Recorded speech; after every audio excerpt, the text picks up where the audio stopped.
sixth session of the seminar on post-COVID development challenges and response, Kerala through the lens of state budgets, organized by Gulati Institute of Finance and Taxation. The theme of the session is post-COVID development challenges, Kerala's response from a sectoral perspective. I take this opportunity to extend my warm welcome to our distinguished chair, Dr. Ravi Raman, member, Kerala State Planning Board, for leading the discourse. I, I also welcome the esteemed panel of speakers, Professor Jayan Jose Thomas, Professor of Economics, IIT Delhi, Shri S.N. Raghujandran Nair, Convener General, CREDAI and Managing Director, SI Properties, Professor Mini Sukumar, Member, State Planning Board, Professor Rajan Varghese, Member Secretary, Kerala State Higher Education Council, Professor Harikuram, Economic Advisor, 7 State Finance Commission, Kerala, and Shri S.S. Nagesh, Chief Agriculture Division, Kerala State Planning Board. I also welcome the discussion initiator, Dr. Sumalata B.S., Assistant Professor Gift. Finally, I extend a warm welcome to all distinguished professors, scholars, students, and participants who have gathered here to engage in this important discussion. Thank you. Now I invite the chair to formally commence the session. Thank you. Thank you so much. Thanks, professors. Dear students, uh, panelists. Um, yeah, I think I should begin this by asking a question to the students gathered here. I am asking a question to the students gathered here. Have you ever heard of Alfred Crosby? കേട്ടിട്ടുണ്ടോ നിങ്ങള് Alfred ക്രോസ്ബിയെ കേട്ടവരാരാ ഉള്ള കേട്ടിട്ടില്ല അല്ലേ ഇനി നിങ്ങൾ ഒന്ന് Google ചെയ്ത് നോക്കണം. ആൽഫ്രഡ് ക്രോസ്ബിയാണ് 1976 ഒരു പുസ്തകം എഴുതുന്നത്, അമേരിക്കാസ് ഫോർഗോട്ടൺ പാൻഡമിക്. ആ പുസ്തകത്തിൽ അദ്ദേഹം പറയുന്ന ഒരു പോയിന്റ് ഉണ്ട്. എന്താണെന്നറിയാം? There are many dangers if you forget the past pandemics. That means you cannot afford to forget the previous disasters, pandemics, shocks, and like that. And here, his fear, that was confirmed by COVID-19. What I'm trying to say is that we need to acknowledge the organizers of this workshop, this conference, because GIFT and its director KJ Joseph and his colleagues are constantly reminding us that it is not that better for us to ignore previous disasters, pandemics, or shocks. And I'm thankful to Professor Joseph and others for organizing this conference. Dear fellow participants, the point is that this is a very common sort of a subject.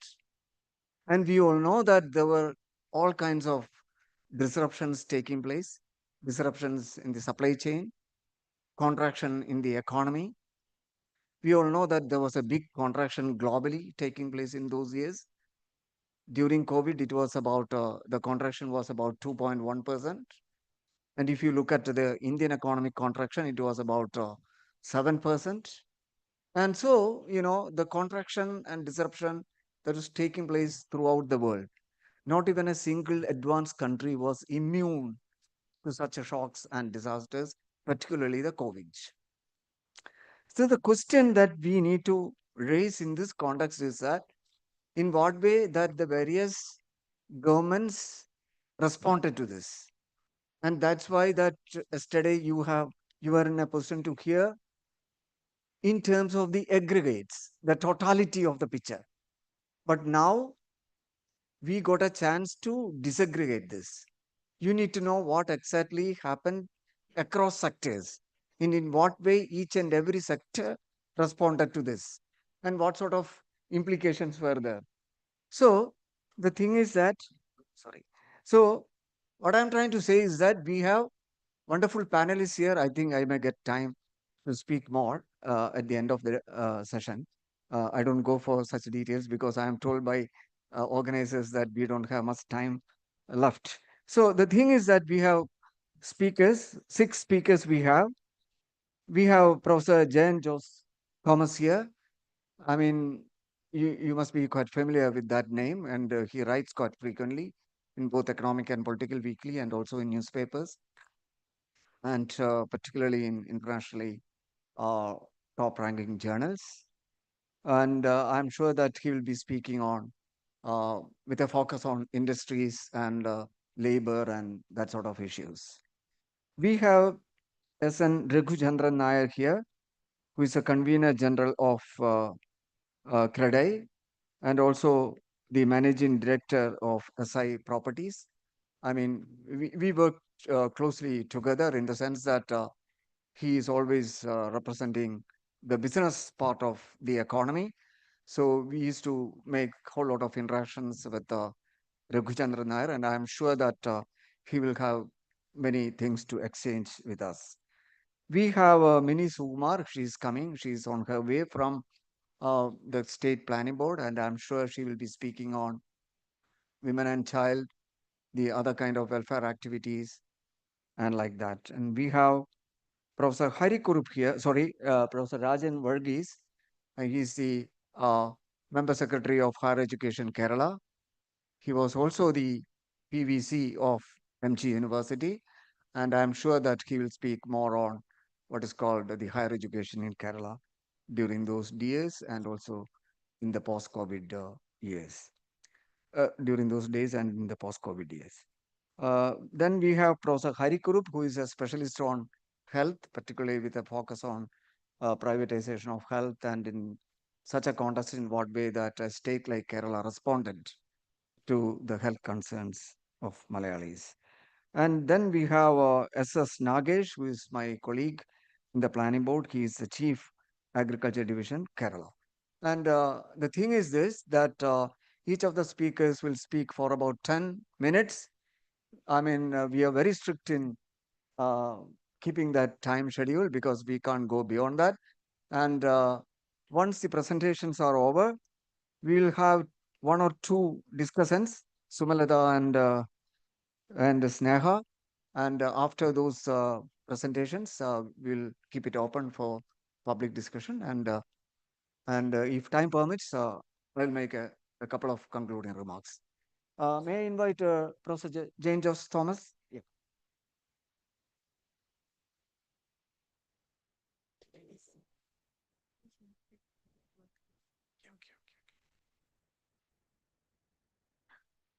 Thank you, Dr. Ravi, and good afternoon to you all. I would also like to thank the entire GIFT team led by Professor Joseph for inviting me and congratulations for this event. Ah, So, we all know about Kerala's remarkable social sector achievements, and we also know that they were possible because of what is described as public action. Now, central to this public action has been a very large share of government expenditures in Kerala devoted to social sectors. As you can see from this graph, from the 1960s onwards, more than 50% of Kerala's entire budget was spent on social sectors, which was much higher than the corresponding proportion for other Indian states, which is what you see here. Uh, you, you, okay, you can see that from the 2000s onwards, uh, the other states have almost started trying following the Kerala model. In fact, they also increased their social sector expenditures. But we know now Kerala, a large part of our social sector expenditures is through local self-government expenditures, which Professor Narayana spoke in the morning. So, uh, so I just want to make the point here that our achievements, public played a big role. But there was always this argument that higher government expenditures leading to high wage increases in Kerala. And there were pessimism from the 1960s onwards that Kerala's model is about to fail because uh, wage increases, especially of casual workers, was one of the highest in India. agricultural workers was one of the highest in India. But if you Kerala's experience from the late 1980s onward, we see Kerala, there's an economic revival. And in a way, Kerala clearly shows an example of economic growth along with rising wages. The earlier Kerala, the 1960s and 70s, was one in which human development achievements came at relatively low income levels. But from the 1980s onwards, you also had economic growth along with human development achievements. And in fact, wages played a positive role. It made sure that the benefits of growth reached the poor as much as the rich. It also led to, in fact, Kerala could take greater advantage of human capital and greater advantage of the opportunities offered by globalization in the 1990s. I'm sorry, not sure whether this is very clear enough, but what you see is the activity status as reported by the periodic labor force survey 22-23. What young people, young women and men in Kerala do, and you also have a comparison with the Indian average. You can see the sky blue. You can see the prominent sky blue. The prominent sky blue tells you that almost 50%, almost half of all the young people in the age group of 15 to 29, you are not talking about the very young, 15 to 29 years, they are students. So that's what tells us there's a high degree of aspirations, and the proportion is significantly higher. Even in India, you have a big increase in the student enrollment in the 15 plus population. But Kerala, the enrollment, like, in fact, more women than men. 46% of all young women are enrolled in schools and colleges. The question is, are we able to generate jobs, especially regular jobs which pay high wages, uh, jobs that meet the aspirations? That's the big questions that we have to ask. In fact, that is a big challenge for Kerala in the coming years.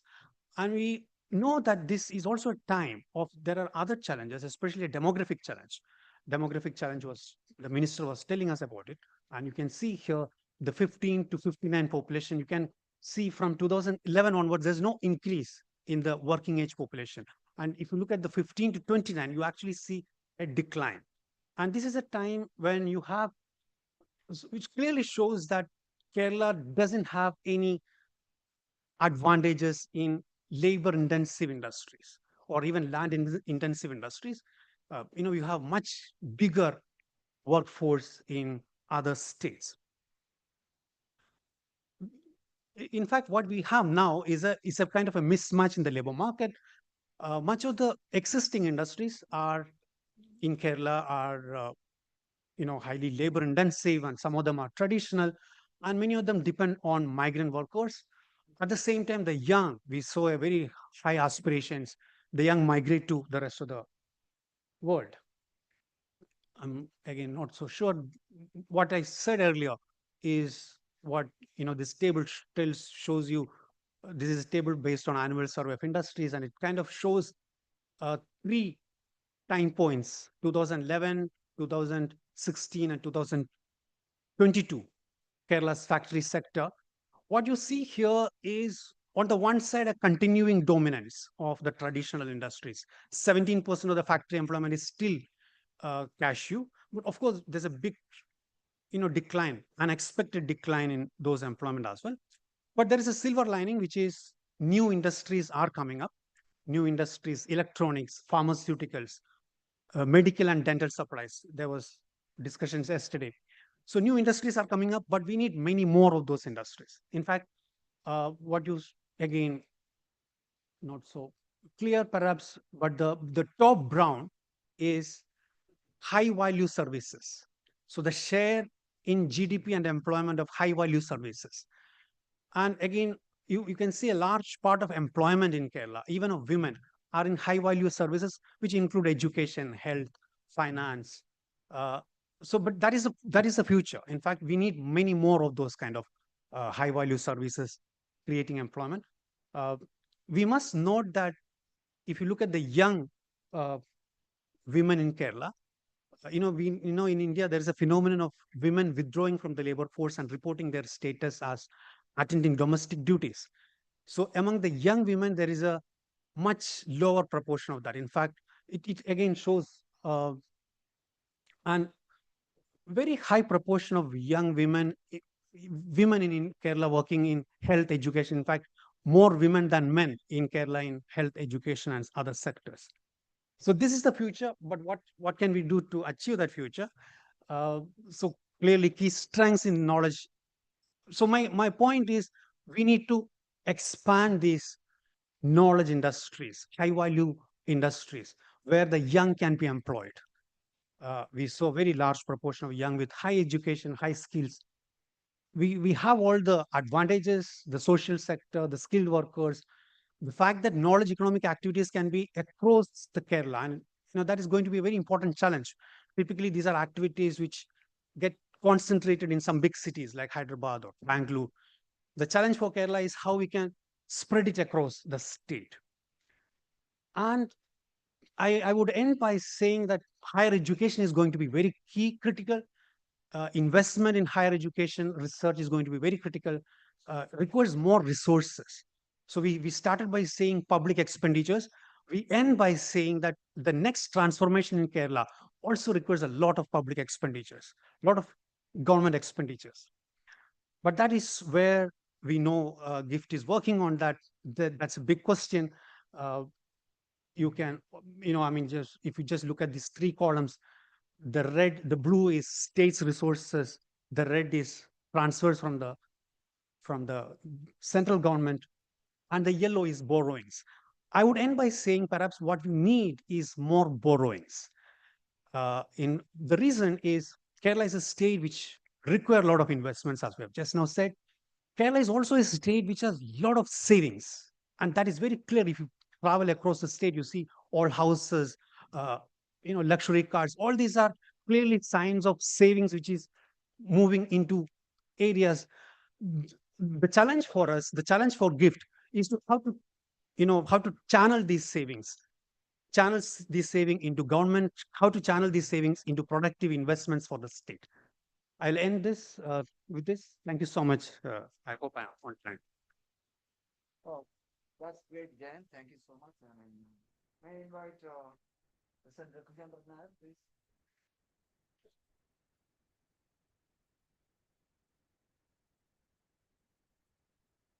Good afternoon to all of you. Salutations to all of the dais and friends. All of them are eminent economists and academicians. I'm basically a businessman. I'm going to share with you what I felt is the challenges we faced as a businessman, especially in the construction sector. See, we are working in a state like Kerala, where it's only 1.15% of India's land. The available land in Kerala is very limited. Kerala has got only 96 lakh acres of land, of which 30 to 32% goes away forest, 30% ecologically fragile land. You have the CRZs on 590 kilometers of the coastway, the coastal, 44 rivers, 2,800 kilometers crisscrossing the state. And you have CRZ again, 1,950 kilometers of backwaters, again CRZ again. The roads, 1,80,000, 1,050 kilometers railway network. And then you have cultivated lands, plantations, developed villages, cities, panchayats, municipalities. Finally, what are you left with in Kerala today, as on today? From our statistics indicates we are left with hardly 12 to 15 acres of land. And it is very, very dicey. So this is where the government has to play a big role. The government must have a master plan for the state. I don't think there's a master plan for the state. Trivandrum district, recently Trivandrum city got a master plan, which was the last master plan was 1971. It just came in 2024. See how many years it took for the master plan to come. So without the master plan, how do you plan for the state? Where do you think the state should go? At what direction? And what are the industries we have in the state? Tourism, healthcare, hospitality, education, MSMEs. We don't have heavy industries in the state. We are unable to bring We are lucky in one way that we don't have heavy industries because we are not polluted in a large extent. But non-polluting industries have to come in a big way to the state. And what are the non-polluting industries which can generate employment? That industry which can generate employment is IT, which is going to get disrupted because of the AI very soon. So what are the ways that we should look forward? What are the ways to get more jobs into place? The construction sector, as you know, contributes to 8% of the GDP. 238 industries contribute to the construction sector. Kerala is a consumer state. Most of the materials come from outside the state. Nothing is generated here except for maybe sand or metal or something. That also we have got restrictions because of the environment problems. Last time when Sri Thomas Isaac said that we will be doing the dredging of the dams and we'll come out with 10,000 crores of worth of sand, nothing happened because it is blocked by forest department, that department, this department. River audits are not done, so sand mining is not possible. Quarries are closed because quarries came long years back. Then the mining and geology came up with new rules, so quarries are almost coming down to the list. Where do you get all these materials from? So we have to go for alternative materials. During this time, what you need to remember, after the post-COVID, the real estate sector has shown a buoyant growth. In Kerala, for you to understand, we have almost 35 lakh migrant laborers working in Kerala, of which more than 20 lakhs is in the construction sector. And when your remittances from abroad to the tune of 1.25 crores coming in every year, it is dropped drastically because the NRIs are allowed to invest in the other countries into the real estate. So why should they invest here? They don't come here. So what happens? The migrant laborers which are here, we have about 35 lakhs. The wages in Kerala is very high. A non-skilled labor, a migrant labor is paid 950 rupees. A skilled labor is paid 1,250 rupees. From the State Land Banking Committee, the remittances going out of the state by the migrant laborers to the various states or the various states they come from is 42,000 crores. This money could have been circulated within the state. What happened? Because we have 25 lakh of youth in the state who doesn't want to work. They don't want to become a mason. They don't want to become a barbender. They don't want to become a formwork worker and a lot of things. So what happens? You must understand average a migrant worker is taking home almost 30 to 35,000 rupees a month. Whereas our guys are sitting at home thinking that some beautiful jobs will come across and will pick it up. And in the process, what happens? Today, we are now mulling over the problem. How do you bring these young boys and girls into the construction sector? We thought of renaming the post. We thought of calling him mason engineer, bar bending engineer, formwork engineer. Because the engineer tag is something very, very particular for every guy in Kerala saying, I'm an engineer. But the fact is that you must understand that there is a job here. Do you want to have this 42,000 crores going out of the state? Not necessary. You have to work. Now, when we say IT sector, yes, there's a lot of potential. We had a head start of as IT state. We came up with the IT park, first IT park in the country. Where are we? We are nowhere. Today in Trivandrum, we have about 100,000 people working. We are in the process, the builders are together, and also yesterday we had a long meeting. We're trying to bring new investors into the Trivandrum to bring in new IT parks from the Lulu group, from the Gogulam group, and so many other groups are coming in, including today evening, we're having a meeting with the Brigade group of setting up the World Trade Center in Trivandrum. Now, these are all going to bring jobs. But at the same time, you have to understand that who is your competitor? You got too many competitors in the IT sector. Every state is a competitor. But there's one area where your competition is very less. That is the logistics sector. We're having the Vizhinjam port coming in. With great difficulty, brought the port in. And like Sri Kumar said, by this month, we'll be touching 1 million containers. And very soon, it will be going on. But how many jobs have been generated? Nil. Because we don't have a gateway cargo. Unless a gateway cargo comes in, no jobs can be generated. So we are in the process of getting it done as a president of the Chamber of Commerce. We are in the process of getting it done, and maybe 2 months' time, you'll have the customs clearances coming in, and gateway cargo will start. Once gateway cargo start, you'll have the movement of containers, and more jobs are coming in, and more shipping companies are coming in, more logistic parks will be coming in, and more warehouses are coming in. All this will come in. So this is one area where it's going to generate a lot of jobs. Knowing that, what happens, Kerala has missed out. Tamil Nadu thought that they were very smart. They immediately acquired 2,000 to 3,000 acres of land across the border. We have been telling Kerala government from the beginning, please look at land, please pick up the land. We did a Vizhinjam conclave in Trivandrum. And the conclave, we had about more than 200 people attending, of which more than 50, 60 people came to the chamber saying, we want land. When they go to the government says there's no land. Government is not unable to tell them where to go to and look for a land.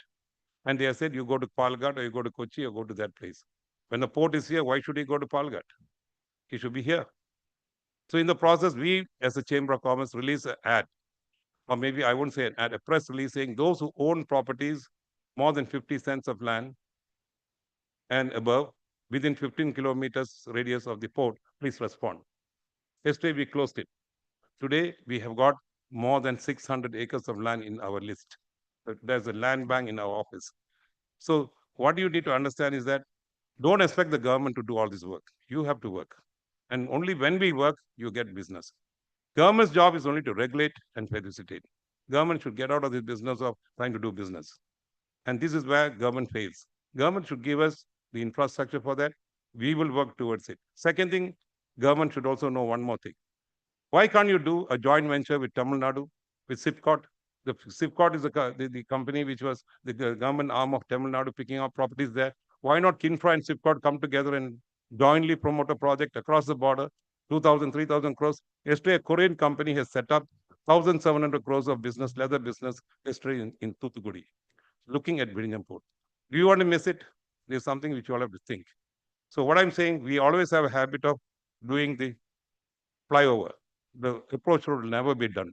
Years and years you have to wait for the approach road to come. Similar thing is happening in Vizhinjam. We have Vizhinjam, no connectivity, no cloverleaf intersection, no railway network. Now we are thinking about that. We always miss the bus, and let us not miss the bus again. Thank you. Now we have, sorry. Now we have Professor Rajan Varghese with us.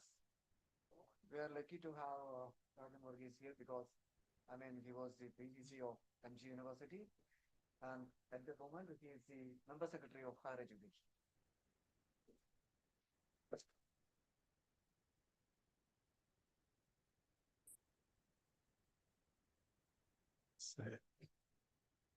Dr. Ravi Raman, members of the panel, and dear students and my friends. My effort is to list some of the major initiatives taken by the state during the past 10 years in the field of higher education. Actually, this is discussed in the context of development of higher education elsewhere in the world. For example, in almost all the countries, there are three important considerations for developing a modern higher education system. First one is the democratization of higher education. Second one is you have to develop a research culture in universities. Modern universities are sometimes called research-led universities. And finally, the target of every institution is to attain standards, if possible, global standards. So democratization of higher education, developing a research culture, and finally attaining a standard, global standard. These are the three important considerations that usually guide modern governments and modern universities. And about democratization of higher education, Kerala stands tall.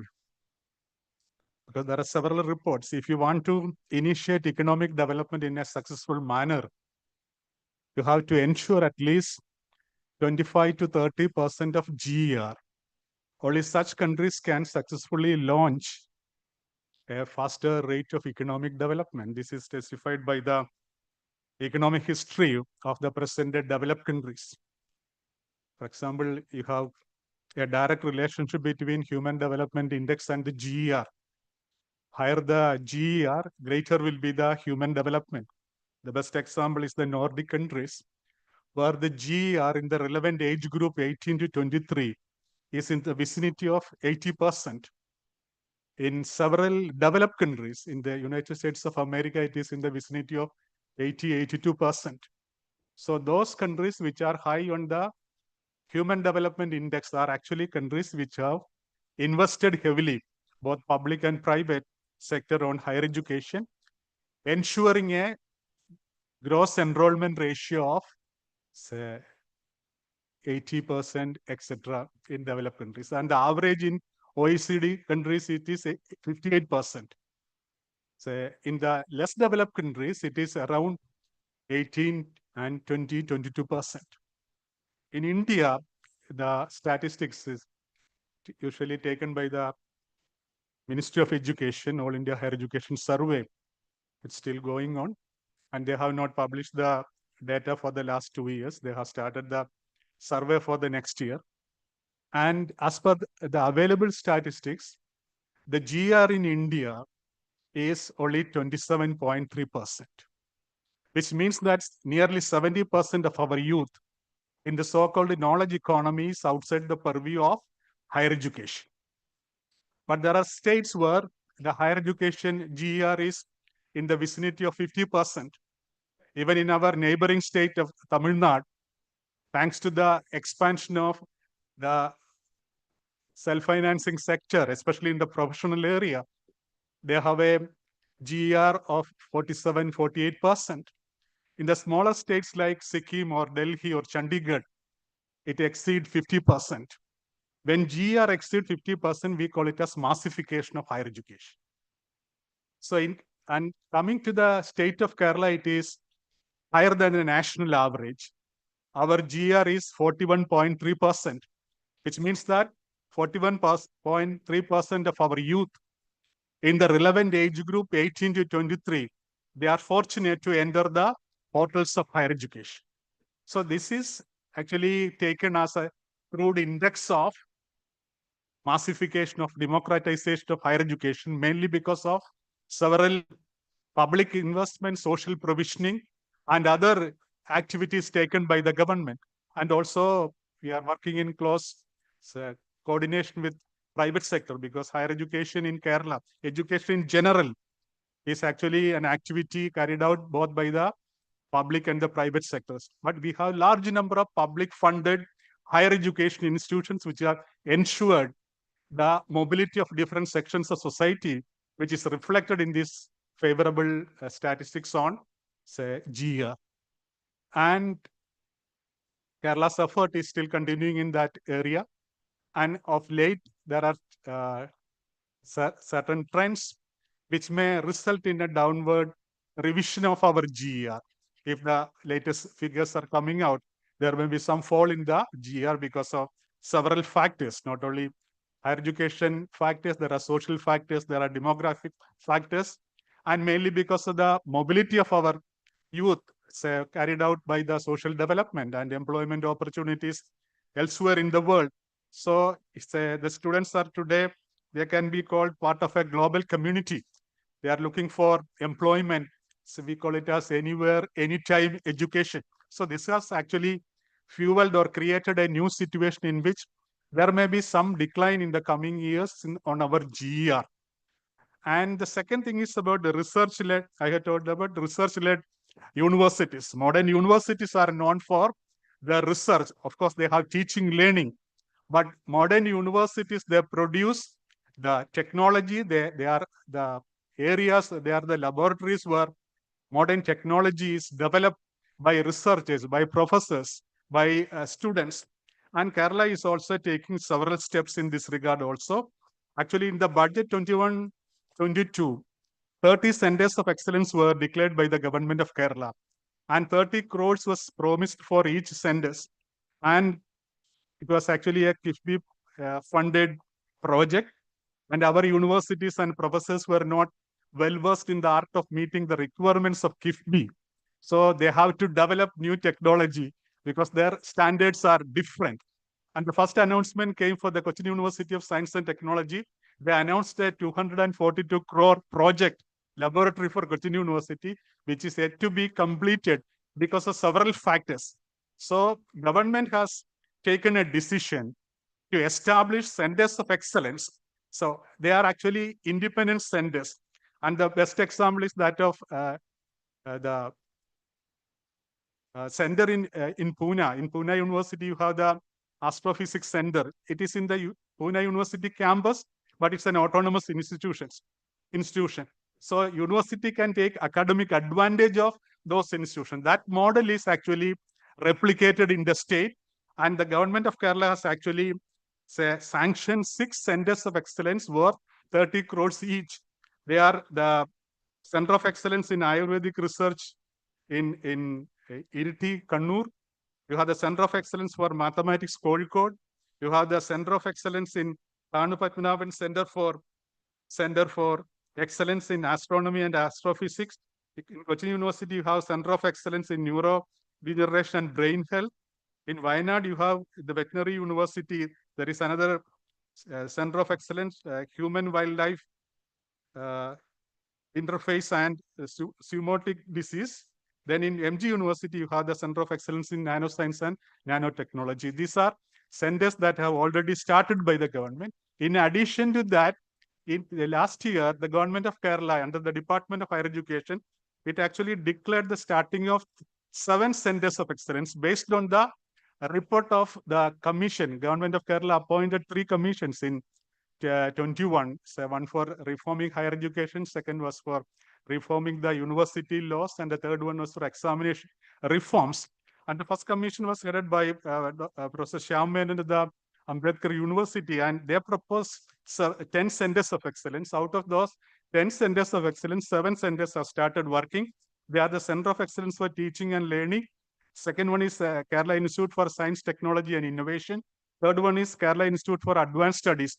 Kerala will have an institution similar to the National Institute of Advanced Studies, similar to that. Another institute is coming up in Munnar, in the engineering college campus. Government has already taken the decision.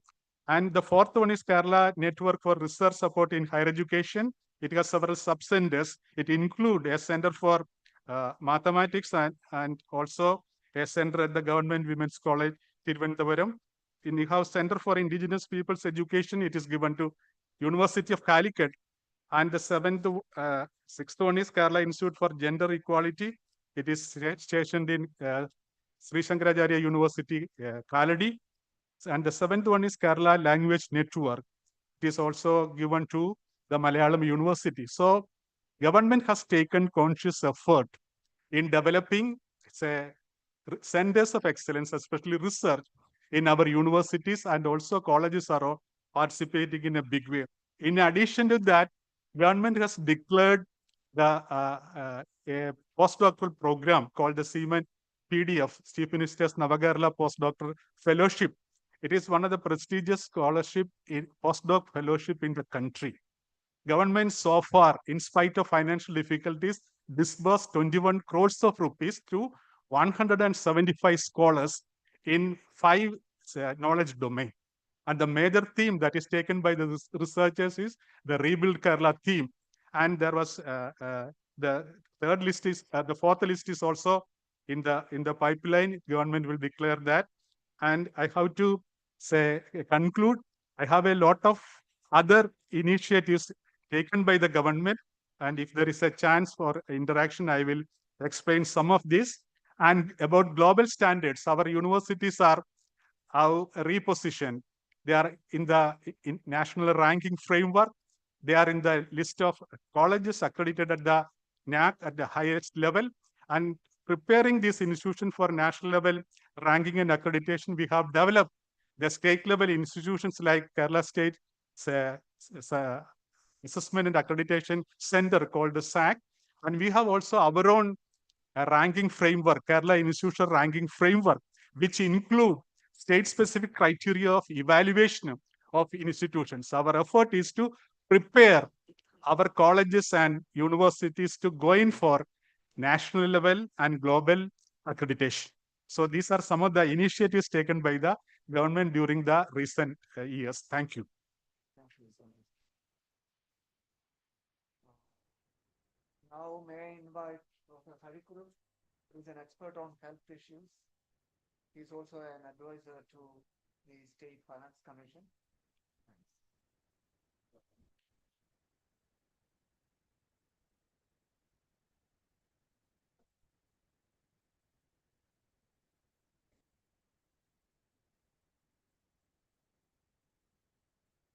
Yeah, dear. Uh,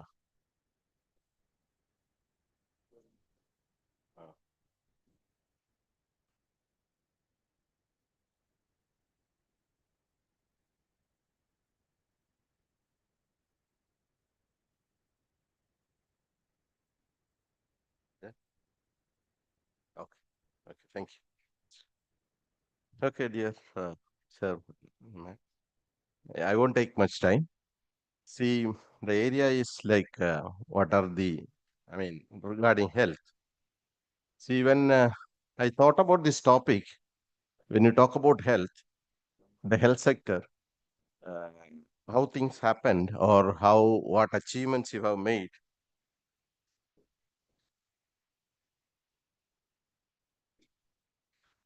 after the COVID years.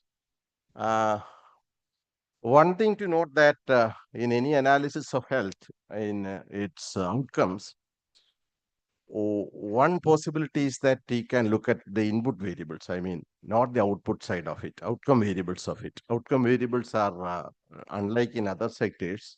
It come only after a lag, on which we already have an upper hand compared to other states in India. Many of the health indicators. Yeah, but there are some other issues which one has to focus, which I come to the end.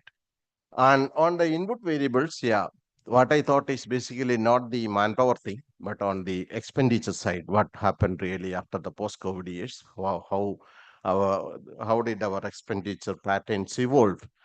So I had a look at the demand for grants, government state documents. So I'll just quickly go through that. Basically, some of the broad components like revenue expenditure, capital expenditure, and from 21, 22 onwards, we have the CSC health sector grant that also comes. Roughly around 10,000 crores. That's a health thing which we have in total. And a major part is, of course, revenue expenditure, like Professor Narayana was telling earlier. The capital expenditure side is much less as in other sectors. Now, you also know that as a percentage of state budget, health expenditure basically hovers around, say, 5%. But in fact, it is coming down now. It's the later years, there is a slight decline. Uh, that I mean, based on budget estimates and revised estimates. And as percentage of GDP, it was around 1% always. Again, there we see some decline these later years. Of course, 24, 25 and all, it's basically budget estimates. No. So up to 22, 23, you have the accounts figures. Now, coming to the basically, I looked at the plan expenditure. Plan expenditure as percentage of, we can go down. Right, yeah.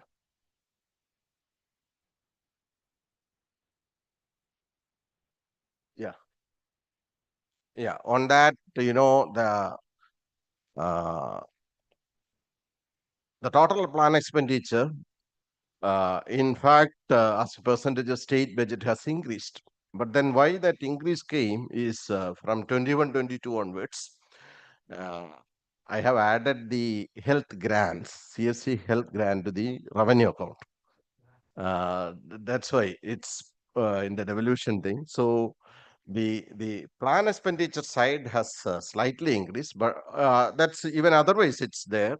Compared to the non-plan thing in the health sector, plan expenditure has gone up. Basically, after the COVID thing, post-pandemic year, unlike other sectors, the health expenditure in that sense has gone up.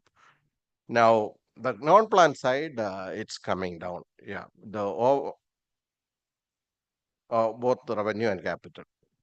And another interesting thing is for the period between, say, 17 to 21 COVID, up to COVID period, we had a growth in plan expenditure of 20. It's all nominal, not real. But 1725, the again, as shown earlier, the plan expenditure has grown faster. But again, if you take it real terms, it's not that high. That was what reflected in the shares. Now, coming to the subcomponents, here would see some interesting things. Among the subcomponents, urban health, allopathy, urban, other systems of medicine, rural, then medical education, public health. Last column, public health, bottom table. What you can see is that after the COVID pandemic, there is a renewed interest to spend more on the public health. It's a very welcome trend, which its share has gone up from 48.90%. It has gone up to as high as 82%. This is a real change which has happened after the pandemic period. Means right from there and after the pandemic period, it has improved. Just before that, it's now, yeah. So I will just stop here from the presentation. Yeah, some points. So I just want to take forward is that there is no substantial improvement increase in the health expenditure, but then there are some positive things. One is on the subcomponents of health, the expenditure on public health is actually increasing. Uh, there are other things also that the revenue expenditure side, the health grant started coming in. Those during that time, our state-on expenditure actually is shrinking there. Then there is also a devolution coming from the State Finance Commission on two accounts. One is on the development fund, which is around say 400 crores per year. On the out of this 2,900 something crores, nearly 500 crores is coming to that. Then one more thing is the on the maintenance fund. I mean, on the non-road assets maintenance fund, nearly some 300 crores is coming to the health sector. So when you talk about health, you need to add up all this, not just the revenue capital plus this health grants and also this devolution. But still, even if you add this, these are minor figures in that sense. It won't take you to this 5% of the state budget if you put your denominator as the state expenditure on the whole. So we need to think about that. And one important thing is we are a bit complacent in one sense that our indicators are still doing good. As I mentioned initially, that's because we had previous investments. Uh, and I don't think that's going to come down in the near future. Others are catching up, of course. These are some bounded variables, whichever we talk about. Other states are catching up. But then there are areas which we have to really focus. One is this COVID has shown us that pandemic is one thing that we should actually spend on that. There is some improvement coming up. Two more issues which the health sector in Kerala has to really think about. I mean, we should really address that. One is the often told issue of insurance thing. Health insurance in Kerala is coming up at a time when the corporatization of hospital is also going up. In a way, the gap between the charges in the public sector and private sector, which used to be around 2.53 times that from private fare is above the public, now it is widened. And the corporate hospitals, the rates are going up. And there is a spiraling of effects of this corporatization and also the insurance. I would say it's actually pushing. It has shown internationally that even in US, the healthcare cost is escalating after the insurance, which is really happening here. We should actually look at those concerns. There should be some ways of regulating it Now the public funded health systems are also actually supporting government, means private hospitals in some ways. We are giving insurance and people are going to the private hospitals. So that's one thing. Another thing is on the palliative care thing, which we often discuss these days, but more uh, dedicated effort needs to be made put to that. Currently, the panchayats, primary care, palliative care centers are there. Secondary thing is there, but our demand is so huge. Still, we are nowhere there. But again, if you want to be complacent, there is a good thing that in India, nearly 50% of the palliative care institutions in the non-governmental, okay, I will finish, are in Kerala. Near 50% of that, as per the parliamentary estimates. That's a very, very good number to hear. But our demand for palliative care is still rising. So the focus or the prioritization in the health sector should be towards that angle. So with that, I will stop. Maybe if some more things to be discussed, I will comment during my discussion time. Thank you. Thanks, Coach. May I invite Mr. S. Nagesh, who is my colleague, planning board. He is also the chief of the division of agriculture.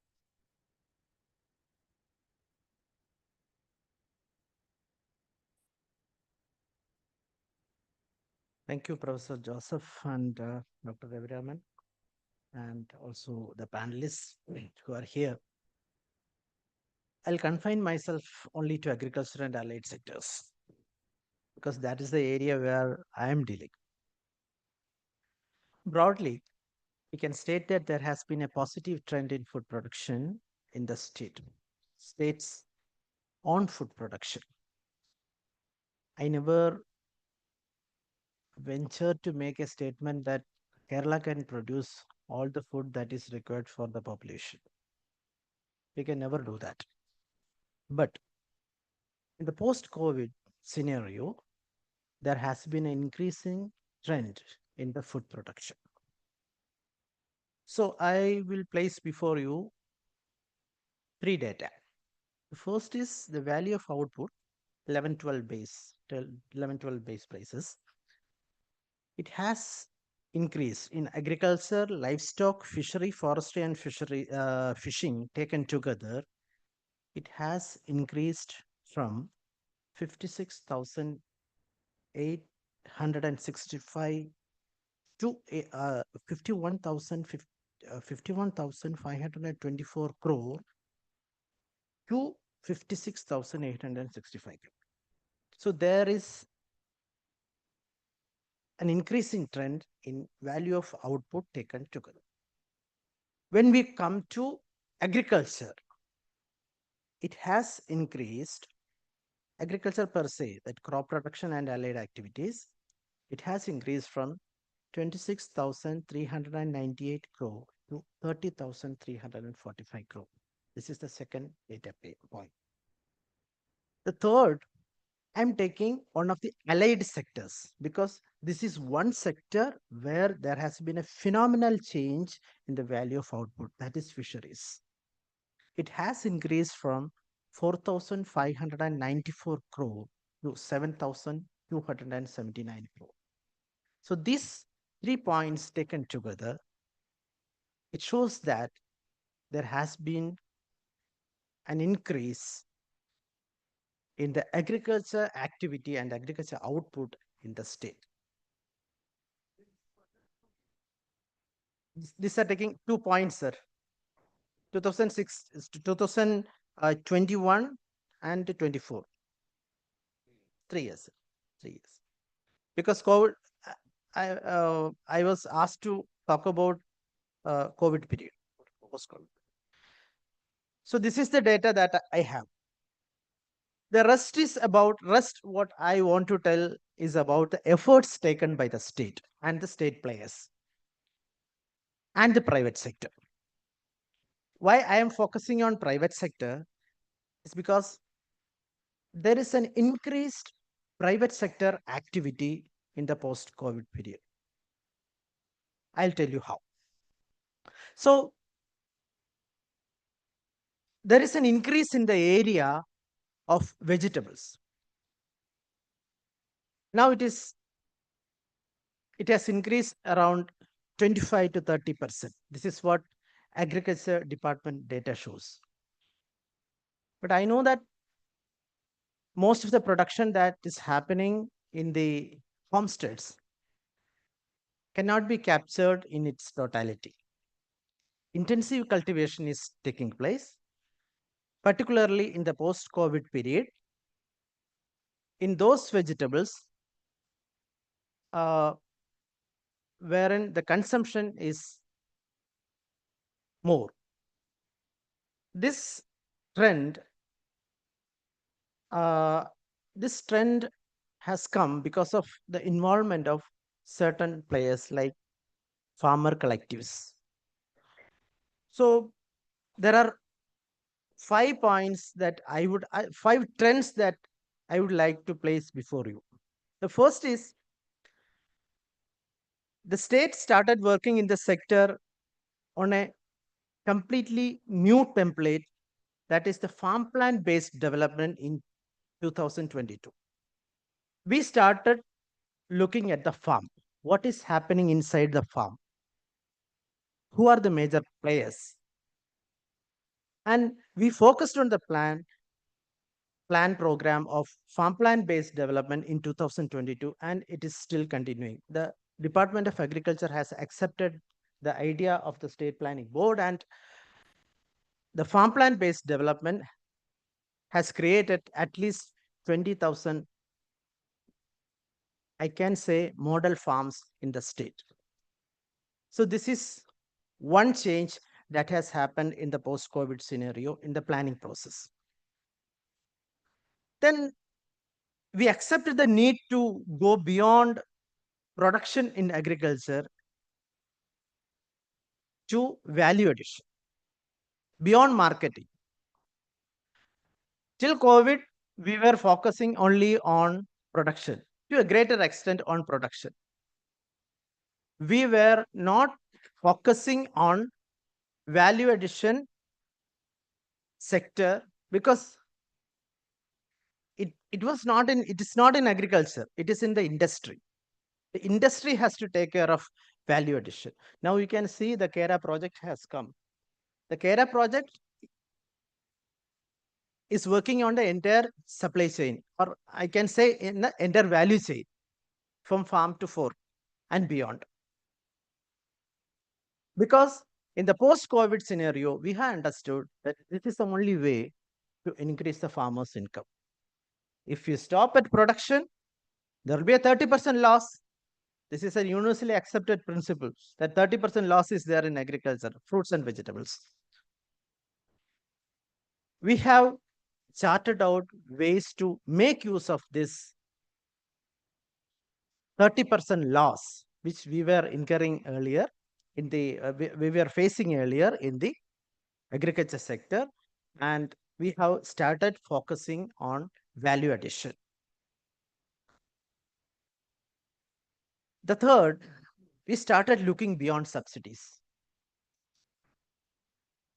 Why I am telling, if you take the data points of 2022 March 31st and 2024 March 31st, there's a 50% increase in the total cards issued under KCC. This is a phenomenal growth. The banking sector has worked hand in hand with the government during this period to achieve this. I have the SLBC data, and we'll be writing about this more in the coming Kerala development report, which we expect to come out within maybe 3 to 4 months. So there is a focus away from the subsidies, and credit as an engine of growth. This idea of credit as an engine of growth has started playing a major role during the post-COVID scenario. Fourth, there is a focus on farmer collectives in the post-COVID scenario. This is in the form of farmer producer organizations. Mainly, there are NABARD started doing farmer producer companies, establishing farmer producer companies way back in 2013, 2000, when after the PODF, the uh, Producer Organization Development Fund was established. I was part of NABARD and I established Mail Farmer Producer Company, Rice Producer Company in Kannur. Yeah, I'll conclude.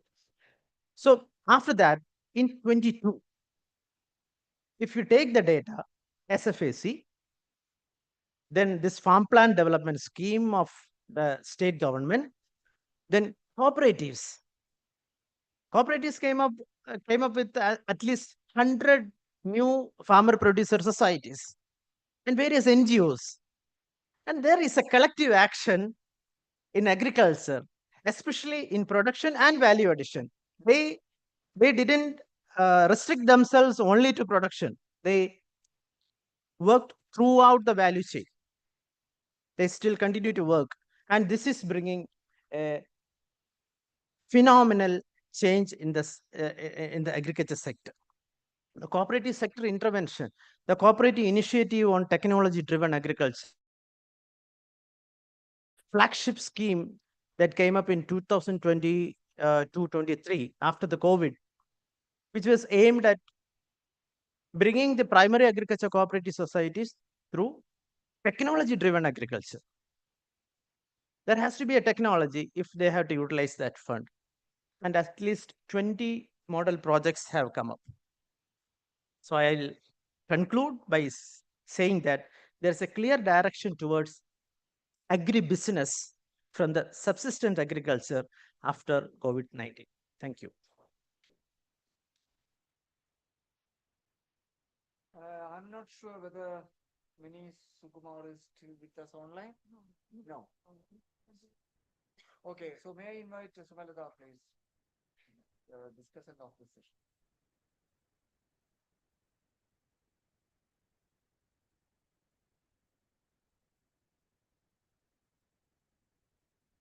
Very good morning to one and all. Respected chair, panelists, other dignitaries, and students. So we are running short of time, so I'll be very brief about the discussion. First of all, I would like to summarize what has been spoken in this session by the panelists, and then I'll try to pose some questions for further discussion. So, starting with Professor Jayan, so he has emphasized the importance of economic growth and human development and the rising wages in the state, and how does the increasing wages that is affecting the growth and the development. And following the discussion on the labor force participation and the demographic challenges that the state face, and finally the role of knowledge in creating employment and the need for the more borrowing for the state, uh, despite having a high fiscal crisis for the state. And then moving on to the Ravichandran sir, as usual, he has given us a very important points regarding the employment generation in the state. And firstly, spoke about the importance of master plan for the state and the need for those industries which are suitable for the state, especially the non-polluting industries, and how like what is the state of IT pass in the states and various challenges that the state face for employment creation in the at present. And coming back to Rajan sir on the higher education initiatives taken by the government and the role of kind of the sorry the kind of skill development that we need for improving the higher education, and also the importance of research on the higher education institutions and the initiatives taken for improving the research and development in the institutions. And coming back to Harikurup sir on the education sector, sorry, on the expenditure on the health, he basically spoke on the health sector, focusing on the expenditure, both plan and non-plan expenditure and its breakups. And from the yesterday's discussion also we came to know that there is a decline in the slight decline in the education and health expenditure for Kerala last few years, especially post COVID period, compared to the other states. But we are still on the kind of our position still remains same, but there is a slight sector. So how does it is going to affect the future of the sector? So that is a concern. And Nagesh sir spoke about the state of agriculture in the state, especially focusing on the food production and the efforts taken by the state and private sectors in the agriculture sector. So, briefing the discussions that we had, I have some questions to pose for further discussion, if possible. So, first question is regarding the employment. So, are we creating adequate employment opportunities in the state, especially addressing the low female labor force participation? Because that is one of the point which was lacking in yesterday's and today's discussion, because we face a very high labor force low, sorry, very low labor force participation by the female, especially the female. And the second one is regarding the education sector. How does the education is getting translated to skill development and employment, which yesterday Professor KJ Joseph was also referring to it. So that is, I think, the most important question that we need to ask. And with regard to the health sector, the out-of-pocket expenditure is on the rise for the state. So how are we going to address this part as far as the citizens' welfare is concerned? So finally, moving on to the agriculture sector. So as sir was mentioned about the value addition in the sector. So my question is like the value addition that where does the value addition taken place in the marine sector? Because we see especially in the inland marine sector. And finally, one question with regard to the overall financial crisis that state facing. So how are this going to it has an implications on the elderly population and also the palliative care initiatives that has been taken by the states. So I'll stop here. Thank you. Thank you. Thanks, Somalata, and for a wonderful summary of the presentations and also the kind of questions you asked. So we have to, complete this session by 1:30. So we have 10 minutes left, 10 to 12 minutes left. So it is open for public discussion. Yeah, so it is open to the floor now. So, quick questions, please. Thank you, sir, for the wonderful session. I would like to. Please introduce yourself. Oh, sorry. Myself, Shruti. I'm a faculty at MG College, Trivandrum, teaching economics. So I'll make it as short as possible. My question is on higher education, because we have seen that there has been many initiative from the part of the government, as introduction of 4-year degree courses, change of the syllabus, introducing new methodology. But when many of the panelists spoke, all of you spoke about the R&D, the need of R&D and all. I agree it is necessary, but when we in Kerala is facing an issue of students migrating abroad, then shouldn't we be focusing on the grassroots level, what is happening in colleges? Because to put it in a very crisp way, I teach economics. I have been teaching econometrics for a long time, and we get a syllabus, 3-paper syllabus, including panel data, which has to be taught in colleges without a lab facility. You expect teachers to teach. I'm not telling you, I'm telling the whole system. The system expects the teachers to teach panel data, advanced econometrics, without students seeing the data or doing analysis. So when we talk about employability of the kids, then we should be giving them not just certificates, we should be giving them skills. So skills cannot be given if the colleges does not have a lab facility. And one more thing, the sad part is there are teachers who are framing the syllabus. I don't know why people are not speaking about it. Economics cannot be taught nowadays without a lab facility, and none of the people are speaking about it. And that is what is a one curious part. And another thing regarding the female labor force participation, there has been a huge difference in rural as well as urban.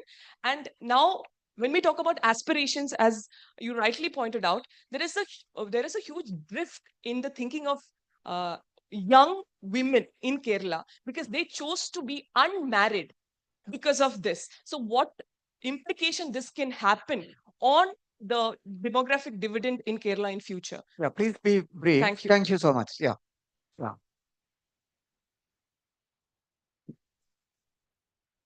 Very nice. Yeah. So please be brief when you ask your questions.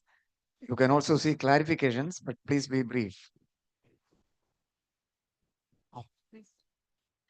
Uh, Hello, sir. My question is to Professor Jain.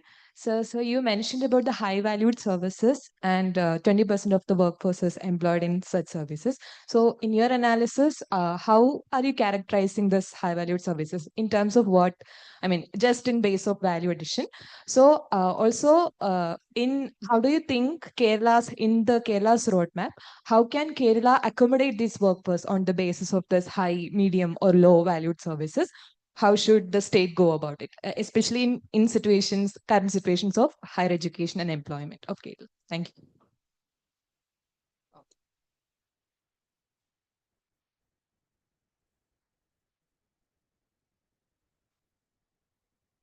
Just one small question to Hari.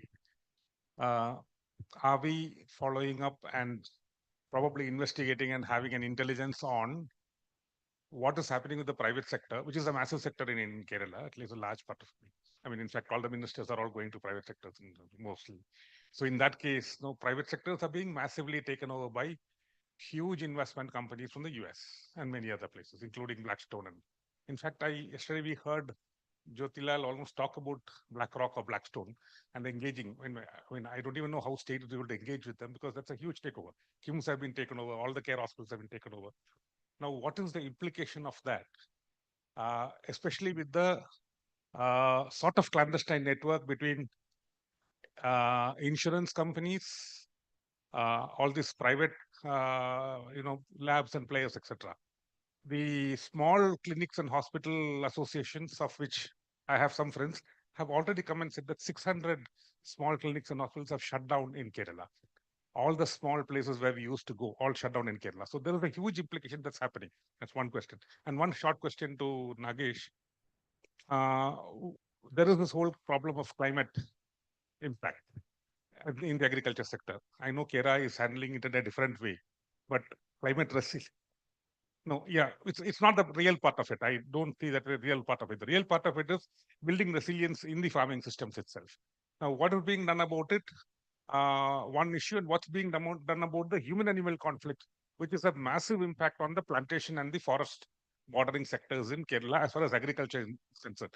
Is agriculture department going to be really engaging with the forest department and the panchayats to see how some fencing and not a physical fencing alone, but whatever forms of fencing can be done? Yeah, Thank you. Thank you so much.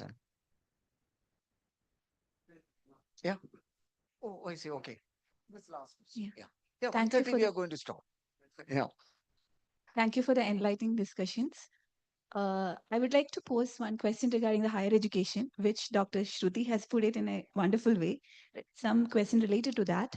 So we are in a scenario of higher education where the gross enrollment ratio is increasing, but parallelly we have shrinking jobs and increasing inequalities. So how are you going to address this kind of a scenario through a policy formulation, especially when we are talking about the budget? How should we formulate the budget and channelize the budget in such a way that we address this kind of a question? Secondly, with regard to employment, that is to Professor Jain. So basically, you spoke about the labor force participation, and Kerala is one of the states which is having higher educated unemployment, especially with respect to female educated unemployment. So in that case, whatever form, I mean, policies we have been formulating all these years, which has not been translated into a proper outcome. So when we talk about the accommodation of labor force, that again, how the budget needs to be channelized in such a way that we accommodate female out, I mean, the left out female labor force, potential labor force, and then how the employment structure needs to be changed with respect to like private as well as public. Thank you. Thank you. Thank you so much. Over to the panelists. No, please. No. Just Yeah. have one question because no suggestion. I wish we teach economics with life behind. The lab should be the village around you, the people around you. Computers are important. No, no, computers are important. But no, yes, yes. Economics without reflecting the life of the people. No, economics is very important. Computer is important along with that as well. It's okay. Thank you. Thank you so much. We'll get so much time, I mean, we'll have time over the. Well, over the plans. thank you. I just want to say, yes, the data also shows progressive changes in Kerala's labor market, especially when it comes to women. More women attending in education. In Kerala, we have more women employed in education and health than men. And I guess the future is also in that direction. You correctly mentioned we should look at the you know grassroots. So how when I meant high value services, I actually meant services which require high skills, education and health. Uh, a large number of women and men in education and health are in private places which probably do not pay enough wages, and so I think probably more public investment in these sectors can make a big change. I'll speak more. Can I add? Dr. Shruti, you are from MG College. First, you get your campus clean up. Your campus has got, you need 10 Baba Suresh to clear up the place. Number one. Number two, let me tell you one thing. I'm a member of the Kerala University Senate. What I found in the thing is it's a waste of time to be in the Senate because there's no discussions on taking forward with new syllabuses, new ideas, and we are not on par with international syllabus in the national level or state level. Maybe GIFT should be doing that because syllabuses are not at all on par with what is being seen around the world. In the Kerala University Senate, we just make noise. Nothing happens. They're pure waste. What I like to tell you is, here is a situation where government must spend, because who is the culprit for not getting your syllabus on par with what has to be done? It is the teachers union, the professors union. They are not interested in learning the new stuff because they need to learn it before teaching. So they don't want to learn. So they just don't want to learn. They teach you all the Jambo and the Kalada Saram പഠിപ്പിക്കുക. ഞാൻ പറയേണ്ടത് പലതും ഇദ്ദേഹം പറഞ്ഞു.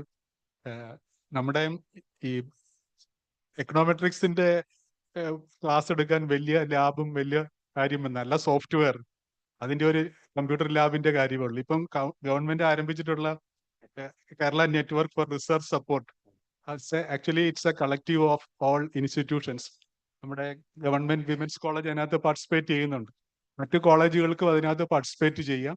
There is no big investment or laboratory required for. I am a teacher of economics, so it can be done in the modern way. You have several software, you have lab support, especially in Thiruvananthapuram. The problem is what we require is not a smart classroom. We require smart teachers. So there should be some changes in that area. Where the student enrollment actually the latest figures may not show an increasing enrollment in Kerala. There are several factors. It is not related to higher education alone. There are demographic factors. School ചേരുന്നവരുടെ എണ്ണം തന്നെ ഇപ്പൊ കുറയുക, family തന്നെ ഇവിടെ ഇല്ല. In the coming days, this will be reflected. So the declining enrollment and outmigration are linked to several factors. I cannot attribute it solely to the problems or the issues in higher education. And there is a conscious effort in reforming our structure and content of higher education, especially with the introduction of FIUGP. So we have introduced a new curriculum which can be compared to the curriculum of any leading university in India or abroad. But how you transact, whether these curricular objectives are maximized in universities and colleges, it depends on several factors. So, Okay. Okay. See, there is only Yeah. 1 minute left. Sorry. Yeah. Just one thing, like that's a serious thing to address. The link between insurance companies, corporatization, and private sector. In economics, we have a fundamental problem called moral hazard and adverse selection. That's typically these I mean, theoretically, the insurance is not sustainable. There is an issue with that. See, there is no one responsible in that sense. Insurance companies, I mean, doctors in somehow unethical context, they put you, even if it's an outpatient thing, they will put you as an inpatient thing. They gain it. And there are a whole lot of issues which has to be discussed. I can't answer it in minute or so. It's a pretty difficult thing. All over the world, whenever insurance is introduced, cost has gone up. It has escalated. In US, it's at almost reached 20% of their state budget. Yeah. There were two questions. One raised by the conference team. Where was the increase? The increase was in the inland fisheries sector. There was in the culture. In the culture, there was an increase. The second is Sridhar's question. What are we going to do about human wildlife conflict? Of course, there is an increase of human wildlife interface incidences in the post COVID time, but we cannot attribute it to COVID. That may be because of something else. But as you rightly pointed out, we are working closely with the LSGs to find an amicable solution for this, because the we cannot suggest a one size fits all approach for the a statewide solution cannot be found. The micro level solutions need to be found, and we expect suggestions from you people also. Thank you. Now There is a group, sir. There is a group. There was an Idiki conference in which Dr. Gift director was also there. So See, I don't think that I am permitted to speak here because I don't have time. It's 1:30. But I just want to tell you one thing, that look, you will have hundreds of examples from the global scenario where the communities themselves making a point that look, we are abandoned whenever we are in crisis. You look at Hurricane Katrina in the US. Communities were saying that we are abandoned by the state. Communities in an advanced country, they are saying that we are abandoned by the state. Can you cite just one example in Kerala when anyone, student or communities, saying during COVID that they were abandoned by the state? Can you cite an example? No, you can't cite an example. That's the beauty of the state in Kerala. Thank you so much. And we all meet outside for a group photo. Thanks. Hello. Please hold back. We are going to have a photo session. Just stand there itself. We'll have a photo.